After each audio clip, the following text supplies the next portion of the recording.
ਵਾਹਿਗੁਰੂ ਜੀ ਕਾ ਖਾਲਸਾ ਵਾਹਿਗੁਰੂ ਜੀ ਕੀ ਫਤਿਹ।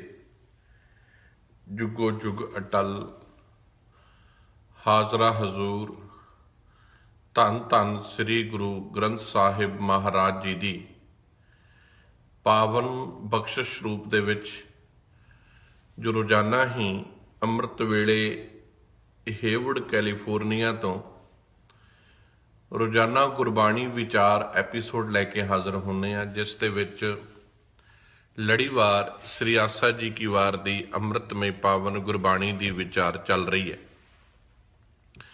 ਜਿਸ ਦੇ ਵਿੱਚ ਹੁਣ ਤੱਕ 11 ਨੰਬਰ ਪੌੜੀ ਦੀ ਪਹਿਲੇ ਸ਼ਲੋਕ ਦੀ ਕੱਲ ਵਿਚਾਰ ਕੀਤੀ ਗਈ ਸੀ, ਜਿਸ ਦੇ ਵਿੱਚ ਸਤਿਗੁਰੂ ਸਾਹਿਬ ਜੀ ਨੇ ਸਾਨੂੰ ਇਹ ਗੱਲ ਸਮਝਾਉਣ ਦਾ ਯਤਨ ਕੀਤਾ ਸੀ ਕਿ ਇਹ ਮਨੁੱਖ, ਜੇ ਤੂੰ ਆਪਣੇ ਅੰਦਰ ਪਵਿੱਤਰਤਾ ਲੈ ਕੇ ਆਵੇਂ, ਨਿਰੰਕਾਰ ਨਾਲ ਜੇ ਤੂੰ ਅਭੇਦ ਹੋਣਾ ਚਾਹੁੰਦਾ ਤੇ ਫਿਰ ਸੱਚ ਜਾਣੀ ਇਸ ਤਨ ਰੂਪੀ ਧਰਤੀ ਦੇ ਵਿੱਚ, ਮਨ ਰੂਪੀ ਧਰਤੀ ਦੇ ਵਿੱਚ ਜਿਹੋ ਜਿਹਾ ਬੀਜ ਤੂੰ ਬੀਜੇਗਾ ਉਹੋ ਜਿਹਾ ਫਲ ਮਿਲੇਗਾ।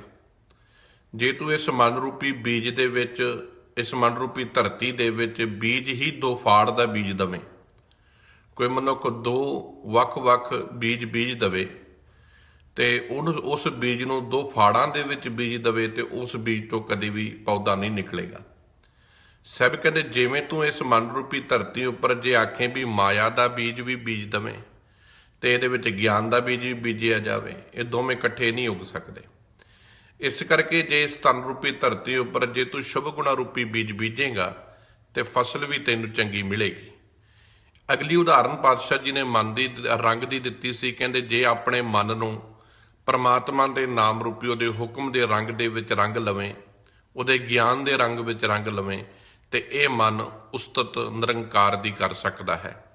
ਪਰ ਜੇ ਇਹ ਮਨ ਕੋਰਾ ਰਹਿ ਜਾਵੇ, ਕੱਚਾ ਰਹਿ ਜਾਵੇ ਤੇ ਫਿਰ ਸੱਚ ਜਾਣੀ ਇਹਦੇ ਉੱਪਰ ਨਾਮ ਦਾ ਰੰਗ, ਵਾਹਿਗੁਰੂ ਦੇ ਹੁਕਮ ਦਾ ਰੰਗ ਨਹੀਂ ਚੜ ਸਕਦਾ। ਹੁਣ ਅੱਜ ਅਗਲੀ ਪੌੜੀ ਦੇ ਵਿੱਚ ਸਤਿਗੁਰੂ ਗੁਰਦੇਵ ਜੀ ਮਹਾਰਾਜ ਜੀ ਬਖਸ਼ਿਸ਼ ਕਰ ਰਹੇ ਨੇ ਕਿ ਇਸ ਮਨ ਦੇ ਕੀ ਸੁਭਾਅ ਨੇ। ਇਹ ਮਨੁੱਖ ਕਿਹੜਿਆਂ ਰਸਾਂ ਦੇ ਵਿੱਚ ਪੈ ਕੇ ਆਪਣੇ ਜੀਵਨ ਦੀ ਬਰਬਾਦੀ ਕਰ ਰਿਹਾ ਹੈ, ਕਿਉਂਕਿ ਮਨੁੱਖ ਤੇ ਪ੍ਰਮਾਤਮਾ ਦੇ ਜਿਹੜੀ ਰਸਤੇ ਦੇ ਵਿੱਚ ਰੁਕਾਵਟ ਹੈ ਉਹ ਬਾਹਰ ਦੇ ਰਸ ਨੇ। ਇਸੇ ਕਰਕੇ ਸਤਿਗੁਰੂ ਜੀ ਨੇ ਅੱਜ ਦੀ ਪਾਵਨ ਸ਼ਲੋਕ ਦੇ ਵਿੱਚ ਇਹ ਗੱਲ ਸਮਝਾਉਣ ਦੀ ਕੋਸ਼ਿਸ਼ ਕੀਤੀ ਹੈ। ਸਾਹਿਬ ਜੀ ਕਹਿੰਦੇ ਨੇ, ਸ਼ਲੋਕ ਮਹੱਲਾ ਪਹਿਲਾ, ਲੱਭ ਪਾਪ ਦੋਇ ਰਾਜਾ ਮਹਿਤਾ, ਕੂੜ ਹੋਆ ਸਿਕਦਾਰ। ਲੱਭ ਦਾ ਅਰਥ ਹੈ ਜੀਬ ਦਾ ਚਸਕਾ, ਮਹਤਾ ਦਾ ਅਰਥ ਹੈ ਵਜ਼ੀਰ, ਸਿਕਦਾਰ ਦਾ ਅਰਥ ਹੈ ਚੌਧਰੀ। ਸਤਿਗੁਰੂ ਜੀ ਨੇ ਇੱਕ ਦ੍ਰਿਸ਼ਟਾਂਤ ਖਿੱਚਿਆ ਇਹਦੇ ਵਿੱਚ ਤੇ ਮਨੁੱਖ ਨੂੰ ਇਹ ਦੱਸਣ ਦਾ ਯਤਨ ਕੀਤਾ ਹੈ ਕਿਵੇਂ ਤੇਰੀ ਨਹੀਂ ਚੱਲਦੀ ਤੇ ਕਿਵੇਂ ਇਹ ਵਿਕਾਰ ਆਪਣੀਆਂ ਮਨਾਉਂਦੇ ਹੋਏ ਮਨੌਤਾਂ ਤੇ ਤੈਨੂੰ ਕਿਵੇਂ ਪ੍ਰਮਾਤਮਾ ਤੋਂ ਕੋਹਾਂ ਦੂਰ ਲੈ ਜਾਂਦੇ ਹਨ, ਉਹਦੇ ਗਿਆਨ ਤੋਂ, ਉਹਦੀ ਭਗਤੀ ਤੋਂ, ਤੇ ਤੇਰਾ ਜੀਵਨ ਕਿਵੇਂ ਅਗਿਆਨਤਾ ਦੇ ਵਿੱਚ ਡੁੱਬਣ ਲੱਗ ਪੈਂਦਾ ਹੈ। ਸਾਹਿਬ ਜੀ ਕਹਿੰਦੇ ਨੇ, ਲੱਭ ਪਾਪ ਦੋਇ ਰਾਜਾ ਮਹਿਤਾ। ਜਗਤ ਵਿੱਚ ਜੀਵਾਂ ਵਾਸਤੇ ਜੀਭ ਦਾ ਚਸਕਾ ਮਾਨੋ ਰਾਜਾ ਹੈ, ਕਿਉਂਕਿ ਜੀਭ ਦੇ ਚਸਕਿਆਂ ਦੇ ਵਿੱਚ ਬਹੁਤਾਤ ਜੀਵਨ ਮਨੁੱਖ ਦਾ ਲੰਘਦਾ ਹੈ। ਜੀਭ ਦੇ ਸਲੋਣੇ ਪਦਾਰਥਾਂ ਦੇ ਸਵਾਦ ਹੀ। ਇਸੇ ਕਰਕੇ ਸਤਿਗੁਰੂ ਜੀ ਕਹਿੰਦੇ ਨੇ, ਰਸ ਸੋਇਨਾ ਰੂਪਾ ਕਾਮਣ, ਰਸ ਪਰਮਲ ਕੀ ਵਾਸ, ਰਸ ਘੋੜੇ, ਰਸ ਸੇਜਾ ਮੰਦਰ, ਰਸ ਮੀਠਾ, ਰਸ ਮਾਸ, ਇਤੇ ਰਸ ਸਰੀਰ ਕੇ ਕਹਿ ਕਟ ਨਾਮ ਨਿਵਾਸ। ਇਸ ਜੀਵ ਨੂੰ ਰਸਨਾ ਇਸੇ ਕਰਕੇ ਕਿਹਾ ਹੈ ਕਿਉਂਕਿ ਇਹ ਰਸਨਾ ਦੀ ਮਾਰੀ ਹੋਈ ਹੈ। ਇਸੇ ਕਰਕੇ ਧੰਨ ਗੁਰੂ ਅਮਰਦਾਸ ਸਾਹਿਬ ਜੀ ਮਹਾਰਾਜ ਜੀ ਨੇ ਵੀ ਆਨੰਦ ਸਾਹਿਬ ਦੀ ਪਾਵਨ ਬਾਣੀ ਦੇ ਵਿੱਚ ਇਸ ਰਸਨਾ ਨੂੰ ਸੰਬੋਧਨ ਕਰਦਿਆਂ ਇਹ ਗੱਲ ਕਹੀ ਹੈ, ਇਹ ਰਸਨਾ ਤੂੰ ਅਨਰਸ ਰਾਚ ਰਹੀ, ਤੇਰੀ ਪਿਆਸ ਨਾ ਜਾਏ। ਇਹ ਰਸਨਾ, ਇਹ ਰਸ ਮਾਨਣ ਵਿੱਚ ਹੀ ਲੱਗੀ ਰਹੀ, ਪਰਮਾਤਮਾ ਦੀ ਭਗਤੀ ਵੱਲ, ਉਹਦੇ ਬਾਣੀ ਵੱਲ, ਉਹਦੀ ਵਿਚਾਰ ਵੱਲ ਕਦੀ ਇਸ ਜੀਭਾ ਨੇ ਆਪਣੇ ਆਪ ਨੂੰ ਤੋਰਿਆ ਹੀ ਨਹੀਂ ਤੇ ਨਾ ਮਨੁੱਖ ਨੇ ਕਦੀ ਇਸ ਜੀਭਾ ਨੂੰ ਕਦੀ ਪਰਮਾਤਮਾ ਦੇ ਰਸ ਵਿੱਚ ਲਾਇਆ। ਸਤਿਗੁਰੂ ਜੀ ਕਹਿੰਦੇ ਹੋ ਕੀ ਰਿਹਾ, ਦੋ ਸ਼ਬਦ ਨੇ, ਇੱਕ ਲੋਭ ਤੇ ਇੱਕ ਲੱਭ। ਲੋਭ ਹੈ ਜਿਹਦੇ ਵਿੱਚ ਮਨੁੱਖ ਗਰੀਡ ਹੁੰਦਾ ਹੈ, ਭੁੱਖ ਹੁੰਦੀ ਹੈ, ਤੇ ਲੱਭ ਹੁੰਦਾ ਹੈ ਰਸ। ਸਭ ਕਹਿੰਦੇ ਲੱਭ ਪਾਪ। ਜਗਤ ਵਿੱਚ ਜੀਵਾਂ ਵਾਸਤੇ ਜੀਭ ਦਾ ਚਸਕਾ ਮਾਨੋ ਕੀ ਹੈ, ਰਾਜਾ ਹੈ। ਤੇ ਜਿਹੜਾ ਪਾਪ ਹੈ ਇਹ ਵਜ਼ੀਰ ਹੈ ਅਤੇ ਝੂਠ ਚੌਧਰੀ ਹੈ। ਜੇ ਮਨੁੱਖ ਦੇ ਸਿਰ ਉੱਤੇ ਇਹ ਤਿੰਨੇ ਹੀ ਡਾਂਗ ਲੈ ਕੇ ਬੈਠੇ ਹਨ, ਕਾਮ ਨੇਬ ਸਦ ਪੁੱਛੀਐ, ਬਹਿ ਬਹਿ ਕਰੇ ਵਿਚਾਰ। ਕਹਿੰਦੇ ਜਦੋਂ ਇਹ ਤਿੰਨੇ ਜਾਣੇ ਬਹਿੰਦੇ ਹਨ, ਰਸਨਾ ਲੱਭ ਰੂਪੀ ਰਸ ਬਹਿੰਦਾ ਹੈ, ਚੌਧਰੀ ਰੂਪੀ ਕੂੜ ਜਦੋਂ ਬਹਿੰਦਾ ਹੈ, ਤੇ ਪਾਪ ਰੂਪੀ ਵਜ਼ੀਰ ਜਦੋਂ ਇਹ ਤਿੰਨੇ ਇਕੱਠੇ ਹੁੰਦੇ ਹਨ, ਤੇ ਫਿਰ ਕਹਿੰਦੇ ਨੇ ਆਪਣਾ ਇੱਕ ਮਤਾ ਪਕਾਉਂਦੇ ਹਨ ਕਿ ਅੱਜ ਕੁਝ ਕਰੀਏ, ਅੱਜ ਕੁਝ ਕਿਉਂ ਨਾ ਅੱਜ ਕੁਝ ਨਵਾਂ ਕਰੀਏ। ਤੇ ਕਹਿੰਦੇ ਫਿਰ ਇਹ ਕਿਹਨੂੰ ਸਾਧਦੇ ਹਨ? ਕਾਮ ਨੇਬ ਸਦ ਪੁੱਛੀਐ, ਬਹਿ ਬਹਿ ਕਰੇ ਵਿਚਾਰ। ਨਾਇਬ, ਨੇਬ ਦਾ ਅਰਥ ਹੈ ਨਾਇਬ, ਸਦ ਦਾ ਅਰਥ ਹੈ ਸੱਦ ਕੇ, ਬੁਲਾ ਕੇ। ਫਿਰ ਕਹਿੰਦੇ ਇਸ ਲੱਭ ਤੇ ਪਾਪ ਦੇ ਦਰਬਾਰ ਦੇ ਵਿੱਚ ਕਾਇਮ ਜਿਹੜਾ ਕਾਮ ਹੈ, ਜਿਹੜੀ ਵਾਸ਼ਨਾ ਹੈ, ਕਾਮ ਵਾਸ਼ਨਾ ਜਿਹੜੀ ਹੈ, ਇਹ ਨਾਇਬ ਹੈ। ਤੇ ਕਹਿੰਦੇ ਫਿਰ ਇਹ ਕਹਿੰਦੇ ਹਨ ਕੂੜ ਰੂਪੀ ਚੌਧਰੀ, ਪਾਪ ਰੂਪੀ ਵਜ਼ੀਰ, ਤੇ ਨਾਲ ਜਿਹੜਾ ਹੈ ਮਨ ਰੂਪੀ ਰਾਜਾ, ਰਸ ਰੂਪੀ ਰਾਜਾ, ਇਹ ਸਾਰੇ ਇਕੱਠੇ ਹੋ ਕੇ ਕਹਿੰਦੇ ਹਨ ਕਿਉਂ ਨਾ ਅੱਜ ਕੋਈ ਨਵੀਂ ਪਾਰੀ ਖੇਡੀਏ। ਤੇ ਕਹਿੰਦੇ ਫਿਰ ਕਿਹਨੂੰ ਸਾਧਦੇ ਹਨ? ਤੇ ਕਹਿੰਦੇ ਕਾਮ ਰੂਪੀ ਜਿਹੜਾ ਨਾਇਬ ਹੈ, ਫਿਰ ਇਹਨੂੰ ਆਪਣੇ ਕੋਲ ਸਾਧਦੇ ਹਨ ਤੇ ਇਹਦੀ ਸਲਾਹ ਪੁੱਛਦੇ ਹਨ ਕਿ ਦੱਸੋ ਕੀ ਕਰੀਏ। ਇਹੀ ਇਹਨਾਂ ਦਾ ਵੱਡਾ ਸਲਾਹਕਾਰ ਹੈ, ਕਿਉਂਕਿ ਵਾਸ਼ਨਾ ਹੀ ਮਨੁੱਖ ਨੂੰ ਸਾਰੀ ਜ਼ਿੰਦਗੀ ਵਿੱਚ ਭਟਕਾਉਂਦੀ ਰਹਿੰਦੀ ਹੈ। ਵਾਸ਼ਨਾ ਵਿੱਚ ਬੱਝਾ ਹੋਇਆ ਮਨੁੱਖ ਹੀ ਵਿਕਾਰ ਕਮਾਉਂਦਾ ਹੈ।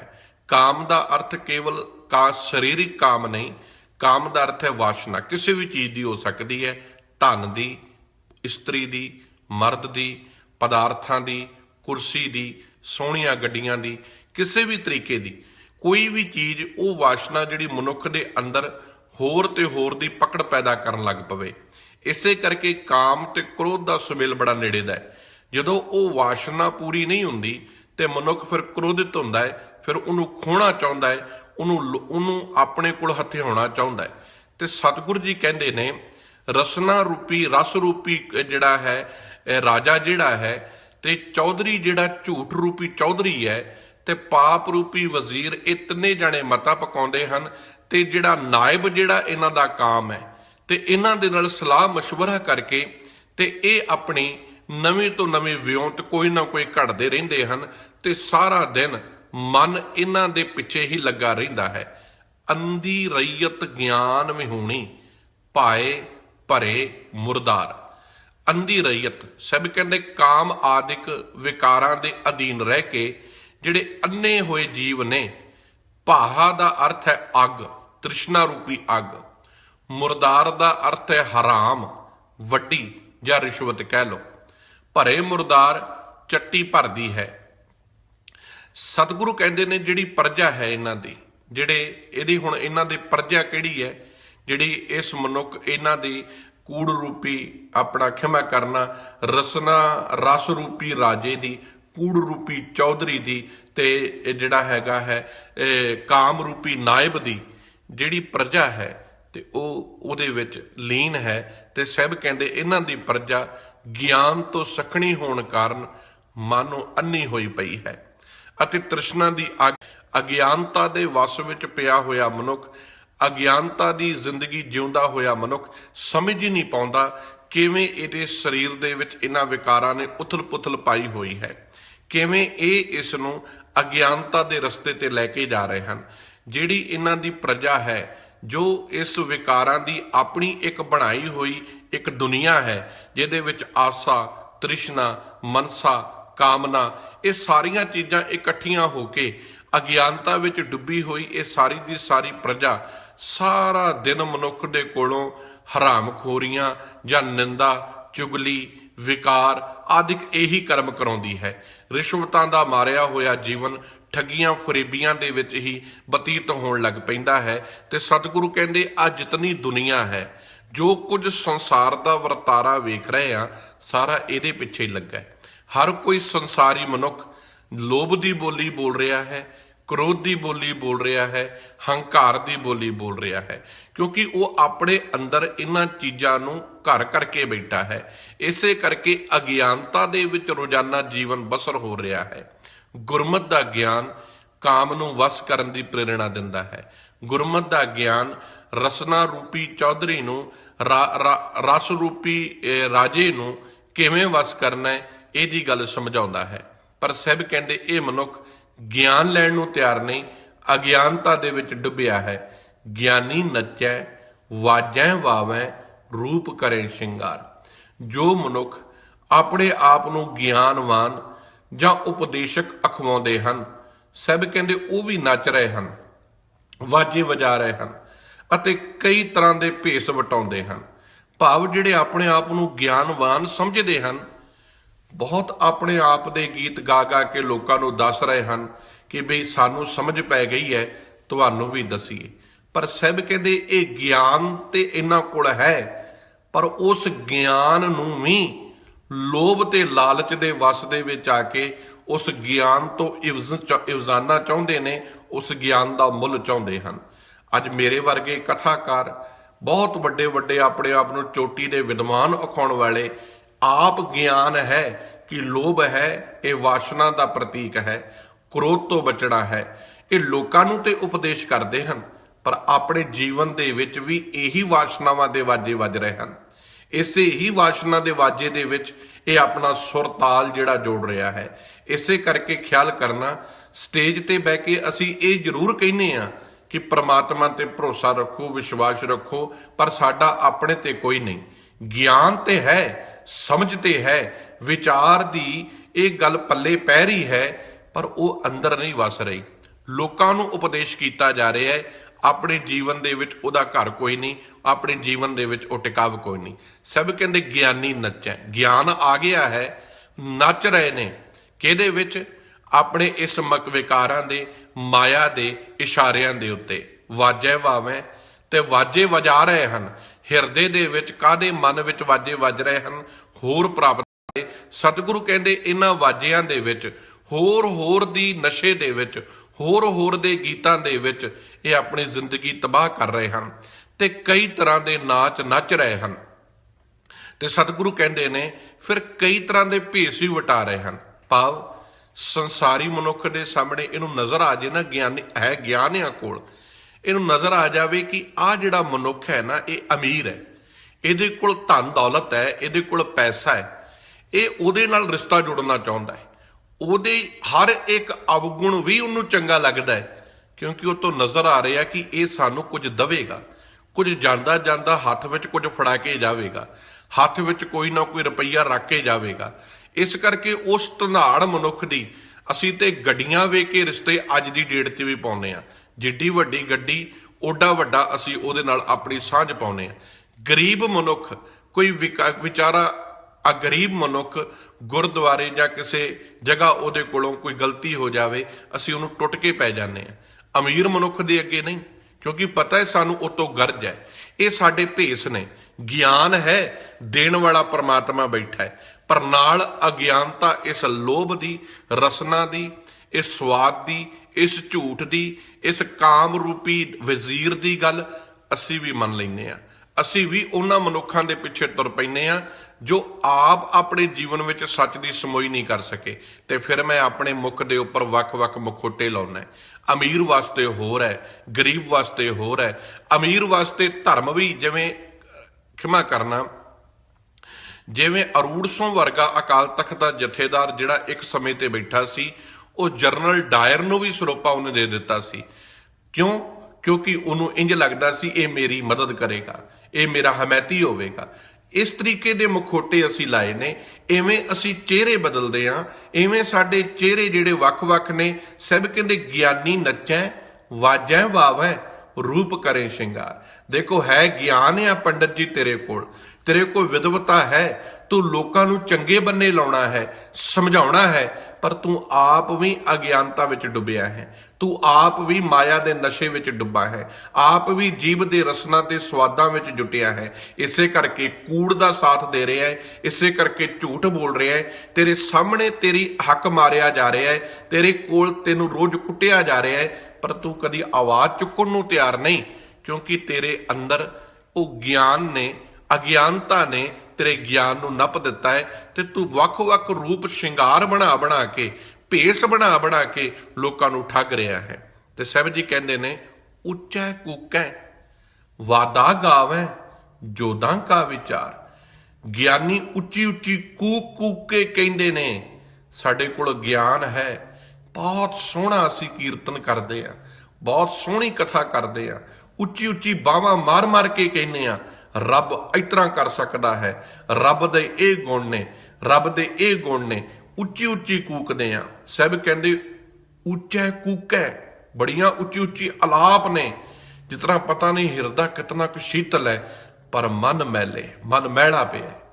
ਸਭ ਕਹਿੰਦੇ ਹਿਰਦੇ ਕਪਟ ਮੁਖ ਗਿਆਨੀ, ਹਿਰਦੇ ਵਿੱਚ ਬੇਈਮਾਨੀ ਹੈ, ਕਪਟ ਹੈ, ਤੇ ਮੁਖ ਤੋਂ ਗਿਆਨਵਾਨ ਬੜਿਆ ਫਿਰਦਾ। ਉੱਚੈ ਕੂਕੈ, ਉੱਚੇ ਗਿਆਨੀ ਉੱਚੀ ਉੱਚੀ ਕੂਕਦੇ ਹਨ, ਯੋਧਿਆਂ ਦੇ ਪ੍ਰਸੰਗ ਸੁਣਾਉਂਦੇ ਹਨ। ਵਾਦਾ ਗਾਵੈ, ਕਹਿੰਦੇ ਕਰਦੇ ਕੀ ਹਨ, ਝਗੜੇ ਤੇ ਯੁੱਧਾਂ ਦੇ ਪ੍ਰਸੰਗ ਸੁਣਾਉਂਦੇ ਹਨ। ਯੋਧਾਂ ਕਾ ਵਿਚਾਰ, ਅਤੇ ਯੋਧਿਆਂ ਦੀ ਵਾਰਾਂ ਦੀ ਵਿਆਖਿਆ ਕਰ ਕਰਕੇ ਲੋਕਾਂ ਨੂੰ ਦੱਸਦੇ ਹਨ। ਮੂਰਖ ਪੰਡਤ ਹਿਕਮਤ ਹੁਜਤ ਸੰਜੈ ਕਰੇ ਪਿਆਰ। ਹਿਕਮਤ ਦਾ ਅਰਥ ਹੈ ਚਲਾਕੀ, ਹੁਜਤ ਦਾ ਅਰਥ ਹੈ ਦਲੀਲ, ਸੰਜੈ ਦਾ ਅਰਥ ਹੈ ਮਾਇਆ ਦੇ ਇਕੱਠ ਕਰਨ ਵਿੱਚ, ਮਾਇਆ ਨੂੰ ਇਕੱਠਾ ਕਰਨ ਵਿੱਚ। ਹੁਣ ਸਤਿਗੁਰੂ ਜੀ ਨੇ ਬੜੀ ਅੱਜ ਦੀ ਮੇਰੇ ਵਰਗੇ ਕਥਾਕਾਰ, ਕੀਰਤਨੀਏ, ਰਾਗੀ, ਢਾਡੀ, ਪ੍ਰਚਾਰਕ, ਜਿਨ੍ਹਾਂ ਦਾ ਫਰਜ਼ ਸੀ ਨਾ ਗੁਰਬਾਣੀ ਦਾ ਪ੍ਰਚਾਰ ਨਿਰੋਲ ਤੇ ਨਿਸਵਾਰਥ ਹੋ ਕੇ ਕਰਨਾ, ਜਿਨ੍ਹਾਂ ਦਾ ਫਰਜ਼ ਸੀ ਗੁਰਮਤਿ ਸਿਧਾਂਤ ਨੂੰ ਲੋਕਾਂ ਤੱਕ ਪਹੁੰਚਾਉਣਾ, ਪਰ ਉਹਨਾਂ ਨੇ ਇਸ ਮਾਇਆ ਦੇ ਵਾਸਤੇ ਸਿਧਾਂਤ ਬਦਲ ਦਿੱਤੇ, ਪਰਚੇ ਬਦਲ ਦਿੱਤੇ, ਲਿਖਤਾਂ ਬਦਲ ਦਿੱਤੀਆਂ, ਹੁਕਮ ਬਦਲ ਦਿੱਤੇ, ਗੁਰੂ ਦੀ ਵਿਚਾਰ ਬਦਲ ਕੇ ਰੱਖ ਦਿੱਤੀ ਹੈ। ਉਹਨਾਂ ਦੀ ਗੱਲ ਪਾਤਸ਼ਾਹ ਜੀ ਨੇ ਇਸ ਪਾਵਨ ਵਿਚਾਰ ਦੇ ਵਿੱਚ ਕਰਨ ਦਾ ਯਤਨ ਕੀਤਾ ਹੈ। ਸਭ ਕਹਿੰਦੇ ਮੂਰਖ ਪੰਡਤ, ਪੜ੍ਹੇ ਲਿਖੇ ਮੂਰਖ, ਨਿਰੀਆਂ ਚਲਾਕੀਆਂ ਕਰਨੀਆਂ ਤੇ ਦਲੀਲਾਂ ਦੇਣੀਆਂ ਹੀ ਜਾਣਦੇ ਹਨ। ਅਸੀਂ ਦਲੀਲਾਂ ਦਿੰਦੇ ਹਾਂ, ਚਲਾਕੀਆਂ ਕਰਦੇ ਹਾਂ, ਆਪਣੇ ਆਪ ਨੂੰ ਜਸਟੀਫਾਈ ਕਰਦੇ ਹਾਂ, ਜੋ ਅਸੀਂ ਕਰ ਰਹੇ ਹਾਂ ਬਿਲਕੁਲ ਠੀਕ ਹੈ। ਪਰ ਸਤਿਗੁਰੂ ਕਹਿੰਦੇ ਕਰ ਕੀ ਰਿਹਾ ਹੈ, ਇਹ ਮੂਰਖ ਪੰਡਤ, ਅਗਿਆਨਹੀਨ ਪੰਡਤ ਦਲੀਲਾਂ ਦੇ ਰਿਹਾ ਹੈ। ਕਾਹਦੇ ਵਾਸਤੇ? ਮਾਇਆ ਦੇ ਇਕੱਠੇ ਕਰਨ ਵਿੱਚ ਇਹ ਆਪ ਵੀ ਜੁਟੇ ਹੋਏ ਹਨ। ਇੱਕ ਬੰਨੇ ਕਹਿੰਦੇ ਹਨ ਮਾਇਆ ਨਾਗਨੀ ਹੈ, ਫਿਰ ਇਸ ਮਾਇਆ ਵਾਸਤੇ ਈਮਾਨ ਬਦਲਿਆ ਜਾ ਰਿਹਾ ਹੈ। ਮੈਂ ਹੱਥ ਜੋੜ ਕੇ ਕਈ ਵਾਰੀ ਬੇਨਤੀ ਕਰਦਾ ਹੁੰਨਾ, ਇਹ ਗੁਰੂ ਪਿਆਰਿਓ, ਇਹ ਆਦਤਾਂ ਨਾ ਰਾਗੀਆਂ, ਢਾਡੀਆਂ, ਪ੍ਰਚਾਰਕਾਂ ਦੀਆਂ ਖਰਾਬ ਕਰੋ। ਉਹਨਾਂ ਦੇ ਹੱਥਾਂ ਵਿੱਚ ਜਿਹੜੇ ਤੁਸੀਂ ਪੈਸੇ ਦੇਣ ਦੀਆਂ ਅੱਜ ਜਿਹੜੀਆਂ ਹੁਜਤਾਂ ਪਾਈਆਂ ਨੇ ਕਿ ਬਈ ਆਹ $100 ਉਹਨੂੰ ਚੁੱਪ ਚੁਪੀਤੇ ਹੱਥ 'ਚ ਫੜਾ ਦੇਣੇ, ਇਹ ਗੁਰਮਤ ਦਾ ਰਿਵਾਜ ਨਹੀਂ। ਗੁਰਮਤ ਦਾ ਫਰਜ਼ ਹੈ ਕਿ ਜੇ ਤੁਸੀਂ ਕਿਸੇ ਸਤਕਾਰ, ਕਿਸੇ ਰਾਗੀ, ਢਾਡੀ, ਪ੍ਰਚਾਰਕ ਦਾ ਕਰਨਾ ਹੈ, ਜਦੋਂ ਉਹ ਕਥਾ ਕਰਦਾ ਹੈ ਉਹ ਤੇ 1 ਰੱਖ ਦਿਓ, 2 ਰੱਖ ਦਿਓ। ਕੀਰਤਨ ਦੇ ਵੀ ਐਵੇਂ ਹੈ। ਪਰ ਆਹ ਜਿਹੜੀ ਅੱਜ ਅਸੀਂ ਆਦਤਾਂ ਪਾਈਆਂ ਨੇ, ਸਾਡੇ ਹੱਥਾਂ ਵੱਲ ਰਾਗੀ ਭਾਈ ਵੇਂਦੇ ਹਨ, ਇਹ ਸਾਡੇ ਅੰਦਰ ਦੀ ਜਿਹੜੀ ਆ ਮਨ ਦੀ ਈਰਖਾ, ਕਾਮਨਾ, ਵਾਸ਼ਨਾ ਹੈ। ਅਸੀਂ ਮਾਇਆ ਵਿੱਚ ਹਜੇ ਤੱਕ ਬੱਝੇ ਹੋਏ ਹਾਂ। ਉਪਦੇਸ਼ ਤੇ ਕਰ ਰਹੇ ਹਾਂ, ਲੋਕਾਂ ਨੂੰ ਸੱਚ ਨਾਲ ਜੋੜਨ ਦਾ ਯਤਨ ਕਰ ਰਹੇ ਹਾਂ, ਪਰ ਆਪਣੇ ਅੰਦਰ ਮਾਇਆ ਦੀ ਭੁੱਖ ਲੱਗੀ ਹੋਈ ਹੈ। 1-1 ਰੁਪਈਏ ਦੇ ਵਾਸਤੇ ਲੜਦੇ ਹਾਂ, 1-1 ਡਾਲਰ ਵਾਸਤੇ ਝਗੜਦੇ ਹਾਂ। ਕਿਉਂ? ਸਭ ਕਹਿੰਦੇ ਇਹ ਪੰਡਤ ਤੇਰਾ ਤੇ ਇਹ ਫਰਜ਼ ਬਣਦਾ ਸੀ, ਤੂੰ ਲੋਕਾਂ ਨੂੰ ਸੱਚ ਨਾਲ ਜੋੜਦਾ, ਲੋਕਾਂ ਨੂੰ ਸਮਝ ਦਿੰਦਾ, ਇਸ ਮਾਇਆ ਤੋਂ ਉੱਪਰ ਉੱਠ ਕੇ ਪ੍ਰਚਾਰ ਕਰਦਾ, ਪਰ ਤੂੰ ਵੀ ਇਸ ਮਾਇਆ ਨੂੰ ਇਕੱਠੀ ਕਰਨ ਵਿੱਚ ਲੱਗ ਗਿਆ। ਮਾਇਆ ਕਾਰਨ ਕਰੇ ਉਪਾਓ, ਕਬੇ ਨਾ ਘਾਲੇ ਸੀਧਾ ਪਾਓ, ਜਿਨ ਕੀਆ ਤਿਸ ਚੀਤ ਨਾ ਆਨੈ, ਕੂੜੀ ਕੂੜੀ ਮੁਖੋਂ ਵਖਾਨੈ। ਤੇ ਇਸ ਮਾਇਆ ਦਾ ਕਰਕੇ ਤੂੰ ਵੀ ਝੂਠੀ ਬੋਲਣ ਲੱਗ ਪਿਆ ਹੈ। ਇਸੇ ਕਰਕੇ ਸਭ ਕਹਿੰਦੇ ਨੇ ਧਰਮੀ ਧਰਮ ਕਰੇਗਾ ਵਾਵੈ, ਮੰਗੈ ਮੋਖ ਦੁਆਰ। ਕਹਿੰਦੇ ਜਿਹੋ ਜਿਹੇ ਉਪਦੇਸ਼ਕ ਨੇ, ਅੱਗੇ ਮੰਨਣ ਵਾਲੇ ਵੀ ਉਹੋ ਜਿਹੇ ਨੇ। ਉਹ ਬਾਹਰੋਂ ਤੇ ਧਰਮ ਦੇ ਕਰਮ ਕਰ ਰਹੇ ਹਨ, ਦਾਨ ਪੁੰਨ ਕਰ ਰਹੇ ਹਨ, ਲੰਗਰ ਸੇਵਾਵਾਂ ਲਾ ਰਹੇ ਹਨ, ਤੇ ਸਭ ਕਹਿੰਦੇ ਇਹ ਸਭ ਕੁਝ ਕਰਨ ਤੋਂ ਬਾਅਦ ਕੀ ਮੰਗ ਲੈਂਦੇ ਹਨ? ਮੋਕਸ਼ ਦੀ ਪ੍ਰਾਪਤੀ, ਮੁਕਤੀ ਦੀ ਪ੍ਰਾਪਤੀ। ਨਿਸ਼ਕਾਮਤਾ ਜੀਵਨ ਵਿੱਚ ਨਹੀਂ ਹੈਗੀ। ਕੋਈ ਨਾ ਕੋਈ ਪਦਾਰਥ, ਕੋਈ ਨਾ ਕੋਈ ਧਨ ਨਾਲ ਮੰਗ ਲੈਂਦੇ ਹਨ। ਸੈਸ ਖਟੇ ਲੱਖ ਕੋ ਉਟਤਾ ਵੈ। ਇੱਕ ਚੀਜ਼ ਪਾਉਂਦੇ ਹਨ, ਹਜ਼ਾਰਾਂ ਦੀ ਮੰਗ ਨਾਲ ਕਰ ਲੈਂਦੇ ਹਨ। ਸਭ ਕਹਿੰਦੇ ਧਰਮੀ ਧਰਮ ਕਰੈ, ਧਰਮੀ ਧਰਮ ਕਰੇਗਾ ਵਾਵੈ, ਮੰਗੈ ਮੋਖ ਦੁਆਰ।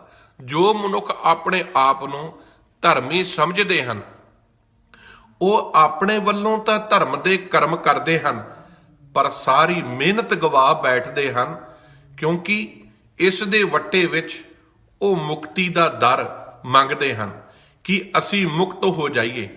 ਭਾਵ ਧਰਮ ਦੇ ਕਰਮ ਤੇ ਕਰਦੇ ਹਨ, ਪਰ ਨਿਸ਼ਕਾਮ ਹੋ ਕੇ ਨਹੀਂ, ਹਜੇ ਵੀ ਵਾਸ਼ਨਾ ਦੇ ਵਿੱਚ ਹੀ ਬੱਝੇ ਹੋਏ ਹਨ। ਅੱਜ ਇਹੀ ਹਾਲਤ ਸਾਡੀ ਹੈ। ਜਿਤਨਾ ਕੁਝ ਨਜ਼ਰ ਆ ਰਿਹਾ ਹੈ ਨਾ ਬਾਹਰੋਂ, ਵੇਖੋ ਜੀ ਕਿਤਨੇ ਦਾਨ ਪੁੰਨ ਹੋ ਰਹੇ ਨੇ, ਇਹ ਸਾਰੇ ਦੇ ਸਾਰੇ ਸਵਾਰਥ ਤੇ ਖਲੋਤੇ ਹਨ, ਨਿਸ਼ਕਾਮਤਾ ਨਹੀਂ ਹੈ।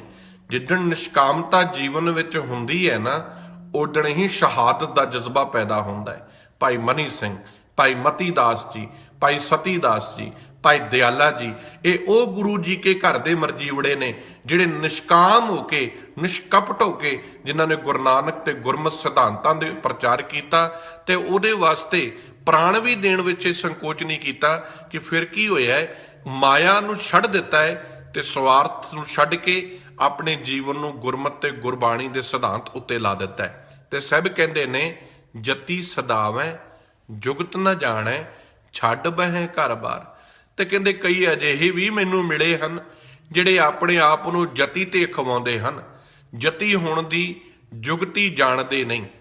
ਆਹ ਜਿਤਨੇ ਸਾਧ ਨੇ, ਜਿੰਨੇ ਡੇਰੇ ਅੱਜ ਖੁੱਲੇ ਹੋਏ ਨੇ, ਇਹ ਸਾਰੇ ਆਪਣੇ ਆਪ ਨੂੰ ਬ੍ਰਹਮਚਾਰੀ ਤੇ ਜਤੀ ਖਵਾਉਂਦੇ ਹਨ ਕਿ ਦੇਖੋ ਜੀ ਅਸੀਂ ਤੇ ਬ੍ਰਹਮਚਾਰੀਆਂ, ਵਿਆਹ ਨਹੀਂ ਕਰਾਉਂਦੇ, ਸ਼ਾਦੀ ਨਹੀਂ ਕਰਾਉਂਦੇ। ਸਭ ਕਹਿੰਦੇ ਇਹੋ ਜਿਹੇ ਜਤੀ ਮੈਨੂੰ ਵੀ ਬਹੁਤ ਮਿਲੇ, ਆਪਣੇ ਆਪ ਨੂੰ ਜਤੀ ਅਖਵਾਉਂਦੇ ਨੇ, ਘਰ-ਬਾਰ ਛੱਡ ਕੇ ਬਹਿ ਗਏ ਹਨ। ਅਸਲੀ ਗੱਲ ਸੱਚੀ ਇਹ ਹੈ, ਇਹ ਵੀ ਜੁਗਤ ਨਹੀਂ ਜਾਣਦੇ ਕਿਵੇਂ ਅਸੀਂ ਆਪਣੇ ਜੀਵਨ ਵਿੱਚ ਸੱਚ ਦੀ ਕਮਾਈ ਕਰਨੀ ਹੈ। ਆਪਣੇ ਆਪ ਨੂੰ ਜਤੀ ਅਖਵਾਉਣ ਦਾ ਦਾਅਵਾ ਤੇ ਕਰ ਰਹੇ ਹਨ ਤੇ ਘਰ-ਬਾਰ ਛੱਡ ਕੇ ਬੈਠੇ ਹਨ। ਸਭ ਕੋ ਪੂਰਾ ਆਪੇ ਹੋਵੇ, ਘਟ ਨਾ ਕੋਈ ਆਖੈ। ਸਭ ਕਹਿੰਦੇ ਇਸ ਲੱਭ, ਪਾਪ, ਕੂੜ ਅਤੇ ਕਾਮ ਦਾ ਇਤਨਾ ਮਨੁੱਖ ਦੇ ਅੰਦਰ ਜਿਹੜਾ ਹੈ ਜਬਾ ਪਿਆ ਹੈ, ਇਤਨਾ ਮਨੁੱਖ ਦੇ ਅੰਦਰ ਇਹਨਾਂ ਨੇ ਆਪਣਾ ਵਾਸ ਕੀਤਾ ਹੋਇਆ ਹੈ, ਜਿੱਧਰ ਤੱਕੋ ਹਰੇਕ ਜੀਵ ਆਪਣੇ ਆਪ ਨੂੰ ਪੂਰਨ ਤੌਰ ਤੇ ਸਿਆਣਾ ਸਮਝਦਾ ਹੈ। ਕੋਈ ਮਨੁੱਖ ਇਹ ਨਹੀਂ ਆਖਦਾ ਮੇਰੇ ਵਿੱਚ ਕੋਈ ਊਣਤਾ ਹੈ। ਹਰ ਕੋਈ ਆਪਣੇ ਆਪ ਨੂੰ ਪੂਰਾ ਖਵਾ ਰਿਹਾ ਹੈ ਕਿ ਮੈਨੂੰ ਤੇਰੇ ਨਾਲੋਂ ਜ਼ਿਆਦਾ ਗਿਆਨ ਹੈ, ਤੇਰੇ ਨਾਲੋਂ ਜ਼ਿਆਦੀ ਸਮਝ ਹੈ। ਹਰ ਮਨੁੱਖ ਹੰਕਾਰ ਦੇ ਘੋੜਿਆਂ ਦੇ ਉੱਪਰ ਚੜਿਆ ਹੋਇਆ ਹੈ। ਪਤ ਪਰਵਾਣਾ ਪਿੱਛੇ ਪਾਈਐ, ਤਾਂ ਨਾਨਕ ਤੋਲਿਆ ਜਾਪੈ। ਸਾਹਿਬ ਜੀ ਕਹਿੰਦੇ ਪਰ ਹੇ ਨਾਨਕ, ਤਾਂ ਹੀ ਮਨੁੱਖ ਤੋਲ ਵਿੱਚ, ਭਾਵ ਪਰਖ ਦੇ ਵਿੱਚ ਪੂਰਾ ਉਤਰਦਾ ਹੈ ਜੇ ਤਕੜੀ ਦੇ ਦੂਸਰੇ ਪੱਲੇ ਵਿੱਚ ਰੱਬ ਦੀ ਘਰ ਦੇ ਵਿੱਚ ਸਜ਼ਾ, ਰੱਬ ਦੀ ਘਰ ਦਰਗਾਹ ਦੇ ਵਿੱਚ ਮਿਲੀ ਹੋਈ ਇੱਜ਼ਤ, ਮਨੁੱਖ ਤਾਂ ਹੀ ਪੂਰਾ ਪ੍ਰਵਾਨ ਹੋਵੇਗਾ। ਸਾਹਿਬ ਜੀ ਕਹਿੰਦੇ ਨੇ ਪਤ ਪਰਵਾਣਾ, ਪਤ ਦਾ ਅਰਥ ਹੈ ਇੱਜ਼ਤ, ਪਰਵਾਣਾ ਦਾ ਅਰਥ ਹੈ ਵੱਟਾ, ਪਿੱਛੇ ਪਾਈਐ, ਪਿੱਛੇ ਦਾ ਅਰਥ ਹੈ ਤਕੜੀ ਦੇ ਪਿਛਲੇ ਛਾਬੇ ਦੇ ਵਿੱਚ। ਸਭ ਕਹਿੰਦੇ ਪਰ ਹੇ ਨਾਨਕ, ਤਾਂ ਹੀ ਮਨੁੱਖ ਤੋਲ ਵਿੱਚ, ਭਾਵ ਪਰਖ ਦੇ ਵਿੱਚ ਪੂਰਾ ਉਤਰਦਾ ਹੈ ਜੇ ਤਕੜੀ ਦੇ ਦੂਸਰੇ ਪੱਲਾ, ਜਿਹੜਾ ਪਿਛਲਾ ਛਾਬਾ ਹੈ, ਉਹਦੇ ਵਿੱਚ ਜਿਹੜੀ ਇਸਨੇ ਇੱਜ਼ਤ ਰੂਪ ਕਮਾਇਆ ਹੈ, ਨਾਮ ਦੇ ਧਨ ਨੂੰ ਕਮਾਇਆ ਹੈ, ਆਪਣੇ ਆਪ ਨੂੰ ਨਿਸਵਾਰਥ ਹੋ ਕੇ ਸੱਚ ਦੇ ਰਸਤੇ ਤੇ ਤੋਰਿਆ ਹੈ, ਦ੍ਰਿੜਤਾ ਤੇ ਸਿਧਾਂਤ ਦੇ ਨਾਲ ਸੱਚ ਦਾ ਪੱਲਾ ਫੜਿਆ ਹੈ, ਸੱਚ ਸੁਣਾਈ ਸੀ, ਸੱਚ ਕੀ ਬੇਲਾ ਨੂੰ ਅਪਣਾਇਆ ਹੈ। ਕਹਿੰਦੇ ਉਹੀ ਮਨੁੱਖ ਊਣਤਾ ਰਹਿਤ ਹੈ ਜਿਸ ਨੂੰ ਪ੍ਰਮਾਤਮਾ ਦੀ ਦਰਗਾਹ ਦੇ ਵਿੱਚ, ਪ੍ਰਮਾਤਮਾ ਦੇ ਗਿਆਨ ਦੇ ਵਿੱਚ, ਪ੍ਰਮਾਤਮਾ ਦੇ ਘਰ ਦੇ ਵਿੱਚ ਆਦਰ ਮਿਲ ਜਾਵੇ, ਜੋ ਪ੍ਰਮਾਤਮਾ ਵਰਗਾ ਬਣ ਜਾਵੇ, ਜੋ ਆਪਣੇ ਅੰਦਰ ਸੱਚ ਨੂੰ ਸਾਥ ਲਿਆਵੇ, ਨਿਰੰਕਾਰ ਦੇ ਘਰ ਵਿੱਚ ਰਸਤੇ ਵੱਲ ਤੁਰੇ ਤੇ ਆਪਣੇ ਵਿੱਚ ਵਾਸ਼ਨਾ, ਲੋਭ, ਹੰਕਾਰ ਛੱਡ ਦੇਵੇ। ਅੱਜ ਸਾਡੀ ਕੌਮ ਨੂੰ ਨਿਸਵਾਰਥ, ਨਿਸੰਗ, ਮਾਇਆ ਤੋਂ ਰਹਿਤ ਯੋਧਿਆਂ ਦੀ ਲੋੜ ਹੈ, ਜੋ ਕੁਰਸੀਆਂ ਦੇ ਲਾਲਚ ਛੱਡ ਕੇ, ਮਾਇਆ ਦੇ ਲਾਲਚ ਛੱਡ ਕੇ ਸਾਡੀ ਕੌਮ ਦਾ ਸੋਚਣ। ਅੱਜ ਵੀਰੋ ਉਹਨਾਂ ਸਾਨੂੰ ਯੋਧਿਆਂ, ਬਹਾਦਰ ਸੂਰਮਿਆਂ ਦੀ, ਉਹਨਾਂ ਪ੍ਰਚਾਰਕਾਂ ਦੀ, ਉਹਨਾਂ ਕਥਾਵਾਚਕਾਂ ਦਾ ਸਤਿਕਾਰ ਸਾਨੂੰ ਬਹੁਤ ਤਹਿ ਦਿਲੋਂ ਕਰਨਾ ਚਾਹੀਦਾ ਹੈ, ਜਿਹੜੇ ਇਮਾਨਦਾਰੀ ਦੇ ਨਾਲ ਗੁਰਮਤਿ ਦਾ ਪ੍ਰਚਾਰ, ਗੁਰਮਤਿ ਦੀ ਸਿੱਖਿਆ, ਗੁਰਮਤਿ ਦੀ ਵਿਦਿਆ ਲੈ ਕੇ ਆਪ ਤੱਕ ਸੱਚ ਦਾ ਹੋਕਾ ਦੇ ਕੇ ਜਗਾਉਣ ਦਾ ਯਤਨ ਕਰ ਰਹੇ ਹਨ। ਜੇ ਅੱਜ ਅਸੀਂ ਉਹਨਾਂ ਦੇ ਨਾਲ ਖੜਾਂਗੇ ਤੇ ਉਹ ਸੱਚ ਦੇ ਰਾਹ ਦੇ ਤੁਰਦੇ ਹੋਏ ਇਸ ਸ਼ਮਾ ਨੂੰ, ਇਸ ਮਿਸਾਲ ਨੂੰ ਇੰਨੀ ਉੱਚੀ ਜਗਾ ਦੇਣਗੇ ਕਿ ਸਾਡੀ ਕੌਮ ਦੇ ਵਿੱਚ ਏਕਤਾ, ਪਿਆਰ ਦਾ ਜਜ਼ਬਾ ਪੈਦਾ ਹੋ ਜਾਵੇਗਾ। ਅੱਜ ਲੋੜ ਹੈ ਨਿਸ਼ਕਪਟ ਤੇ ਨਿਸਵਾਰਥ ਪ੍ਰਚਾਰਕਾਂ ਦਾ ਸਾਥ ਦੇਣ ਦੀ। ਹਰ ਇੱਕ ਪ੍ਰਚਾਰਕ ਦੀਆਂ ਲੋੜੀਂਦੀਆਂ ਚੀਜ਼ਾਂ ਵੀ ਹੁੰਦੀਆਂ ਨੇ, ਉਹਨਾਂ ਨੂੰ ਲੋੜੀਂਦੀਆਂ ਦਾ ਚੀਜ਼ਾਂ ਪੂਰੀਆਂ ਮੁਹੱਈਆ ਸਾਨੂੰ ਕਰਾਉਣੀਆਂ ਚਾਹੀਦੀਆਂ ਹਨ। ਉਹਨਾਂ ਦੇ ਵਿੱਚੋਂ ਭੁੱਖ ਮਿਟ ਜਾਵੇ, ਨਫ਼ਰਤ ਮਿਟ ਜਾਵੇ, ਤਾਂ ਹੀ ਅਸੀਂ ਚੰਗੇ ਦਰ ਤੇ ਪ੍ਰਵਾਨ ਹੋ ਸਕਾਂਗੇ। ਵਾਹਿਗੁਰੂ ਦੇ ਘਰ ਦੇ ਵਿੱਚ ਬਰਕਤਾਂ ਹੀ ਬਰਕਤਾਂ ਨੇ। ਅੱਜ ਦੇ ਪਾਵਨ ਸ਼ਲੋਕ ਦੇ ਵਿੱਚ ਗੁਰੂ ਨਾਨਕ ਸਾਹਿਬ ਜੀ ਨੇ ਗੱਲ ਜਿਹੜੀ ਸਮਝਾਉਣ ਦੀ ਕੋਸ਼ਿਸ਼ ਕੀਤੀ ਹੈ ਸਾਨੂੰ, ਸਤਿਗੁਰੂ ਜੀ ਕਹਿ ਰਹੇ ਹਨ, ਬਹੁਤ ਪਿਆਰ ਨਾਲ ਗੱਲ ਸਮਝਾਈ ਹੈ। ਕਹਿੰਦੇ ਦੇਖੋ ਕਿਸ ਤਰ੍ਹਾਂ ਦਾ ਸੰਸਾਰ ਹੈ, ਕਿਵੇਂ ਸਾਰੀ ਦੁਨੀਆ ਪ੍ਰਮਾਤਮਾ ਤੋਂ ਮੁਨਕਰ ਹੋ ਰਹੀ ਹੈ, ਪਰ ਜੇ ਤੂੰ ਗਿਆਨੀ ਹੈ, ਸਮਝਦਾਰ ਹੈ ਤੇ ਸੱਚ ਦੇ ਰਾਹ ਤੇ ਤੁਰ। ਇਸੇ ਕਰਕੇ ਅੱਜ ਦੇ ਬਚਨਾਂ ਦੇ ਵਿੱਚ ਸਤਿਗੁਰੂ ਜੀ ਨੇ ਇਹ ਗੱਲ ਸਮਝਾਈ ਹੈ। ਸਾਹਿਬ ਜੀ ਬਖਸ਼ਿਸ਼ ਕਰ ਰਹੇ ਹਨ, ਜਿਹੜੀ ਗੱਲ ਸਾਨੂੰ ਆਪਣੇ ਜੀਵਨ ਵਿੱਚ ਵਸਾਉਣੀ ਚਾਹੀਦੀ ਹੈ। ਅੱਜ ਦੀ ਜਿਹੜੀ ਪੌੜੀ ਦੀ ਸ਼ਲੋਕ ਦੀ ਵਿਚਾਰ ਕੀਤੀ ਹੈ, ਲੱਭ ਪਾਪ ਦੋਇ ਰਾਜਾ ਮਹਿਤਾ, ਕੂੜ ਹੋਆ ਸਿਕਦਾਰ, ਜਗਤ ਵਿੱਚ ਜੀਵਾਂ ਵਾਸਤੇ ਜੀਵ ਦੇ ਚਸਕੇ ਮਾਨੋ ਰਾਜਾ ਹੈ, ਤੇ ਪਾਪ ਵਜ਼ੀਰ ਹੈ ਤੇ ਝੂਠ ਚੌਧਰੀ ਹੈ। ਕਾਮ ਨੇਬ ਸਦ ਪੁੱਛੀ ਹੈ, ਬਹਿ ਬਹਿ ਕਰੇ ਵਿਚਾਰ। ਇਸ ਲੱਭ ਤੇ ਪਾਪ ਦੇ ਦਰਬਾਰ ਦੇ ਵਿੱਚ ਕਾਮ ਮਾਨੋ ਇੱਕ ਨਾਇਬ ਹੈ। ਇਸ ਨੂੰ ਸਦਕੇ ਸਲਾਹ ਪੁੱਛੀ ਜਾਂਦੀ ਹੈ, ਇਹਨਾਂ ਦੇ ਕੀਤੇ ਵੱਡੇ ਇਹ ਕਿਹੜੇ ਕਰਮ ਕੀਤੇ ਜਾਣ। ਕਾਮ ਇਹਨਾਂ ਦਾ ਵੱਡਾ ਸਲਾਹਕਾਰ ਹੈ, ਤੇ ਇਸ ਸਲਾਹ ਦੇ ਪਿੱਛੇ ਅੰਧੀ ਰਈਅਤ, ਗਿਆਨ ਵਿਹੂਣੀ, ਭਾਏ ਭਰੇ ਮੁਰਦਾਰ। ਇਹਨਾਂ ਦੀ ਪ੍ਰਜਾ ਗਿਆਨ ਤੋਂ ਸਖਣੀ ਹੋਣ ਕਾਰਨ ਮਾਨੋ ਅੰਨੀ ਹੋਈ ਹੈ ਤੇ ਤ੍ਰਿਸ਼ਨਾ ਦੀ ਅੱਗ ਦੀ ਚੱਟੀ ਭਰ ਰਹੀ ਹੈ। ਗਿਆਨੀ ਨੱਚੈ ਵਾਜੈ ਵਾਵੈ, ਰੂਪ ਕਰੇ ਸ਼ਿੰਗਾਰ। ਜੋ ਮਨੁੱਖ ਆਪਣੇ ਆਪ ਨੂੰ ਗਿਆਨਵਾਨ ਉਪਦੇਸ਼ਕ ਅਖਵਾਉਂਦੇ ਹਨ, ਉਹ ਨੱਚਦੇ ਹਨ, ਵਾਜੇ ਵਜਾਉਂਦੇ ਹਨ ਅਤੇ ਕਈ ਤਰ੍ਹਾਂ ਦੇ ਭੇਸ ਵਟਾਉਂਦੇ ਹਨ ਤੇ ਸ਼ਿੰਗਾਰ ਕਰਦੇ ਹਨ। ਉੱਚੈ ਕੂਕੈ ਵਾਦਾ ਗਾਵੈ, ਜੋਧਾ ਕਾ ਵਿਚਾਰ। ਉਹ ਗਿਆਨੀ ਉੱਚੀ ਉੱਚੀ ਕੂਕਦੇ ਹਨ, ਜੋਧਿਆਂ ਦੇ ਪ੍ਰਸੰਗ ਵੀ ਸੁਣਾਉਂਦੇ ਹਨ ਤੇ ਕਈ ਤਰੀਕੇ ਦੀਆਂ ਵਿਆਖਿਆਵਾਂ ਕਰਕੇ ਦੱਸਦੇ ਹਨ। ਮੂਰਖ ਪੰਡਤ ਹਿਕਮਤ ਹੁਜਤ, ਸੰਜੈ ਕਰੇ ਪਿਆਰ।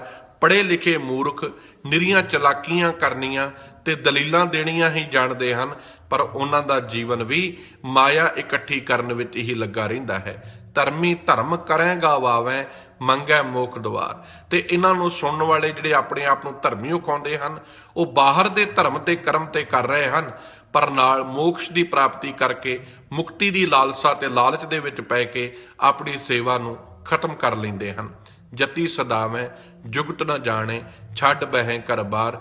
ਤੇ ਕਈ ਅਜਿਹੇ ਨੇ ਜਿਹੜੇ ਆਪਣੇ ਆਪ ਨੂੰ ਜਤੀ ਸਤੀ ਅਖਵਾਉਂਦੇ ਹਨ, ਘਰ ਬਾਰ ਛੱਡ ਕੇ ਬਹਿ ਜਾਂਦੇ ਹਨ। ਸਭ ਕੋ ਪੂਰਾ ਆਪੇ ਹੋਵੇ, ਘਟ ਨਾ ਕੋਈ ਆਖੇ। ਸਭ ਕਹਿੰਦੇ ਇਸ ਜਗਤ ਵਿੱਚ ਜਿੱਥੇ ਵੇਖ ਲੋ, ਹਰ ਕੋਈ ਆਪਣੇ ਆਪ ਨੂੰ ਪੂਰਾ ਖਵਾਉਣ ਤੇ ਲੱਗਾ ਹੈ, ਕੋਈ ਵੀ ਆਪਣੇ ਆਪ ਨੂੰ ਘੱਟ ਨਹੀਂ ਸਮਝਦਾ। ਪਰ ਸਭ ਕਹਿੰਦੇ ਅਸਲੀ ਗੱਲ ਵਿੱਚ ਪੂਰਾ ਕੌਣ ਹੈ? ਪਤ ਪਰਵਾਨਾ ਪਿੱਛੇ ਪਾਈਐ, ਤਾਂ ਨਾਨਕ ਤੋਲਿਆ ਜਾਪੈ। ਕਹਿੰਦੇ ਪੂਰਾ ਉਹੀ ਹੈ ਜੋ ਪ੍ਰਮਾਤਮਾ ਦੀ ਰਜ਼ਾ ਤੇ ਹੁਕਮ ਦੇ ਵਿੱਚ ਤੁਰਦਾ ਹੈ, ਪ੍ਰਮਾਤਮਾ ਦੇ ਹੁਕਮ ਨੂੰ ਮੰਨਦਾ ਹੈ, ਸੱਚ ਦੇ ਰਾਹ ਨੂੰ ਅਪਣਾ ਕੇ ਸੱਚ ਸੁਣਾਈ ਸੀ, ਸੱਚ ਕੀ ਬੇਲਾ ਦੇ ਸਿਧਾਂਤ ਤੇ ਚੱਲਦਾ ਹੈ। ਸੋ ਅੱਜ ਦੇ ਪਾਵਨ ਸ਼ਲੋਕ ਦੇ ਵਿੱਚ ਬਹੁਤ ਦ੍ਰਿੜਤਾ ਨਾਲ ਪਾਤਸ਼ਾਹ ਜੀ ਨੇ ਸਾਨੂੰ, ਸਾਡੇ ਵਰਗਿਆਂ ਪ੍ਰਚਾਰਕਾਂ ਨੂੰ, ਮੂਰਖ ਪੰਡਤਾਂ ਨੂੰ ਗੁਰਬਾਣੀ ਨਾਲ ਜੋੜਨ ਦੀ ਗੱਲ ਕੀਤੀ ਹੈ ਵੀ ਇਹ ਪੰਡਤ ਦਾ ਅਰਥ ਹੈ ਵਿਦਵਾਨ। ਤੂੰ ਵਿਦਵਾਨ ਅਖਵਾਉਣਾ ਹੈ, ਸਮਝਦਾਰ ਅਖਵਾਉਣਾ ਹੈ, ਤੇ ਤੇਰਾ ਇਹ ਫਰਜ਼ ਬਣਦਾ ਹੈ ਤੂੰ ਸੱਚ ਦੇ ਰਾਹ ਤੇ ਤੁਰੇ, ਸੱਚ ਨੂੰ ਅਪਣਾਵੇਂ, ਸੱਚ ਦੀ ਵਿਚਾਰ ਕਰੇ, ਤਾਂ ਕਿ ਆਪਣੀ ਕੌਮ, ਆਪਣੇ ਦੇਸ਼, ਆਪਣੇ ਧਰਮ ਦਾ ਪ੍ਰਚਾਰ ਦ੍ਰਿੜਤਾ ਨਾਲ ਹੋ ਸਕੇ। ਹੋਈਆਂ ਭੁੱਲਾਂ ਗਲਤੀਆਂ ਦੀ ਖਿਮਾ ਜੀ। ਕੱਲ ਅਗਲੀ ਵਿਚਾਰ ਲੈ ਕੇ ਆਪ ਜੀ ਕੇ ਸਨਮੁਖ ਹਾਜ਼ਰ ਹੋਵਾਂਗੇ। ਜਿਨ੍ਹਾਂ ਵੀਰਾਂ ਨੇ ਲਾਈਵ ਪ੍ਰੋਗਰਾਮ ਸੁਣਿਆ, ਆਪ ਸਾਰਿਆਂ ਦਾ ਧੰਨਵਾਦ। ਹੌਸਲਾ ਦਿੰਦੇ ਰਿਹਾ ਕਰੋ, ਗੁਰਬਾਣੀ ਦੀ ਹੋਰ ਦ੍ਰਿੜਤਾ ਦੇ ਨਾਲ ਆਪ ਤੱਕ ਵਿਚਾਰ ਜਿਹੜੀ ਹੈ ਉਹ ਪਹੁੰਚਾਈ ਜਾਵੇ। ਵਾਹਿਗੁਰੂ ਜੀ ਕਾ ਖਾਲਸਾ, ਵਾਹਿਗੁਰੂ ਜੀ ਕੀ ਫਤਿਹ।